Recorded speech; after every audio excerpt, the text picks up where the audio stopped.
ផ្ដាំលេងហ៊ានមើលអូនចាំកុំបង្ខំមានឬអ្វីនិយាយត្រង់មកបងចាប់ផ្ដើមប្រែស្ងប់ស្ងាត់មិនដូចគ្រាកូនលោកអូនអាស្មានដឹងចិត្តបងបំរំចាក់ចេញទោះយ៉ាងណាចង់រនោះគឺបងអ្នកជ្រើត្រូវឬខំគឺរូបអូនគ្មានសិទ្ធសង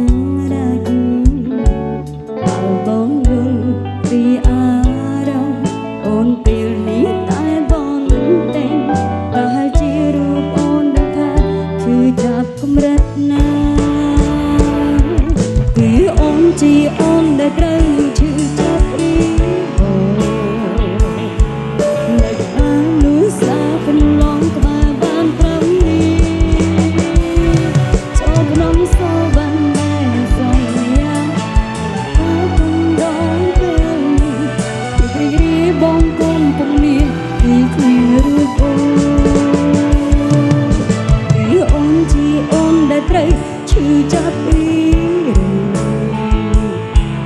អូនគ្មានអធិពលអ្វីអាចខកខានបងថាបងត្រូវការសេរីភាពបងថាចង់ធ្វើតាមបេះដូងបងបានត្រឹមប្រាប់ពាក្យនឹងលោកសម្រាប់ខ្លួនឯង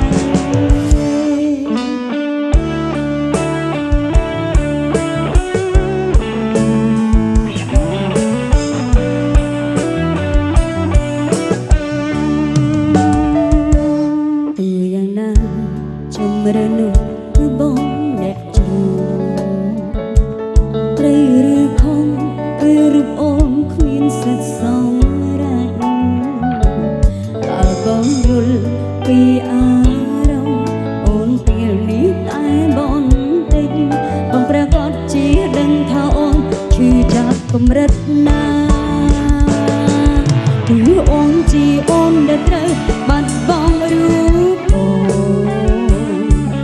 នឹកអានោះសាកន្លងក្បែរបានត្រឹមនេះចូលក្នុងសោបណ្ដាយមិនសន្យាអ្នកណាកុំដអូនពេលនេះភាពរីករាយបងគុំពុំមានគឺគ្មានរូបអូនគឺអូនជាអូនដែលត្រូវឈឺចាប់រៀងអូនគ្មានអធិពលអ្វីអាចខកខានបងថាបងត្រូវការសេរីភាពបងថាចង់ធ្វើតាមបេះដូងបងបានត្រឹមប្រើពាក្យលំលោមសម្រាប់